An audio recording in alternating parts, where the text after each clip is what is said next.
Hey everyone, welcome back to Corporate Decoded, the place where we uncover the hidden meanings behind those boring corporate filings and reveal that NextTrip Inc. might be trying a little too hard to keep its recent moves under wraps. Today we're diving into an amended report from NextTrip Inc. You might remember them from our last look at their acquisition news. Well, they've come back with an update and it seems like they're trying to tidy up the story they told us before, especially about some financial details and new plans. It's like they realized they forgot to put something important in the first report and now they're adding it in. Let's rewind a bit.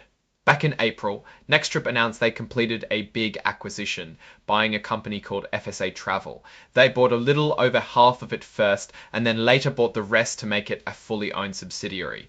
This is a pretty standard move for growth companies, expanding their reach and services. Then in June, they filed to register more of their own company stock, which usually means they plan to sell those shares to investors or give them to people as part of deals. This is a common step after an acquisition to potentially fund it or to make shares available for future uses. Right after filing that registration statement, they filed an amendment to their April report. The big reason for this was to add in financial information about FSA Travel that was needed for their filings. They admitted they didn't include it initially. This happens, but when it's important financial data, it does make you wonder why it was missed the first time. Then just a week later, they filed another report, this time to share some updated financial details for FSA Travel for the first 3 months of the year. This is the kind of information that's usually expected in a timely manner, especially when you're making big announcements. And now this report we're looking at today, filed in July, is another amendment. This latest filing is primarily to add something called pro forma, condensed combined statement of operations. Now, what does that mean in plain English? Think of it as a what-if financial statement. After they acquired FSA Travel, they're showing what the combined businesses would have looked like financially if they had been together for the entire period. It helps investors see the bigger picture of the combined entity, but it's based on assumptions. They're showing the results for the first 3 months of this year, ending in May. This is where we start to look at the numbers. While the document doesn't have a traditional financial table with lots of line items, it does refer to exhibits containing these financial statements. The key takeaway here is what the combined company's performance looks like.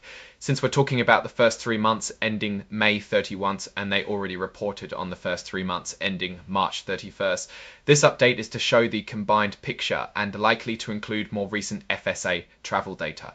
The original report filed in April as well as the June amendment were focused on the acquisition itself and initial financial disclosures. This July report is adding more detail that, according to them, is needed because of their registration statement. This suggests the company is in the process of raising capital or issuing more shares, and these updated financials are crucial for potential investors. Now, they make it clear that if anything in this new report contradicts the previous ones, this new information takes precedence. This is a critical point for investors. It means the previous reports might have had incomplete or even incorrect information, and this filing is the most up-to-date version. It's a bit like getting a corrected draft of a book after the first printing. The actual financial numbers are tucked away in exhibits, but the reason for filing this amendment is to provide that pro forma combined statement. This often includes things like revenue, costs, and profits, presented as if the acquisition happened at the very beginning of the period.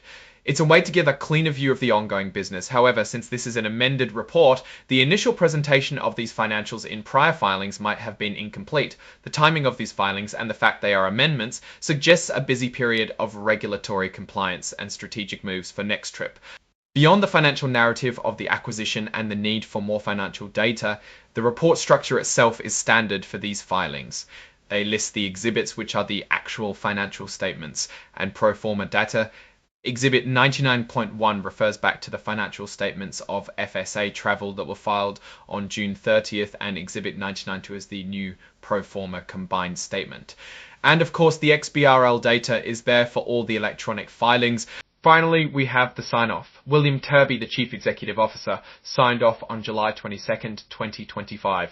This tells us the report was finalized and submitted by the company's top leader, confirming the accuracy of the information provided. So what's the real story here? NextTrip is actively growing through acquisitions and is now in a phase of making sure all its financial reporting is up to par, especially for the market, and potentially for new investors given the registration statement, the repeated amendments and delayed financial disclosures for the acquired company FSA Travel could signal a few things. It might mean their internal accounting processes are catching up with their rapid growth, or it could suggest a bit of a scramble to get all the necessary documentation in order. For investors, it's crucial to look at the latest versions of these reports, particularly the pro forma financials, to get the most accurate picture of the combined company's financial health and potential. The company direction seems focused on consolidation and expansion, but the transparency and timing of their disclosures are definitely points to monitor closely.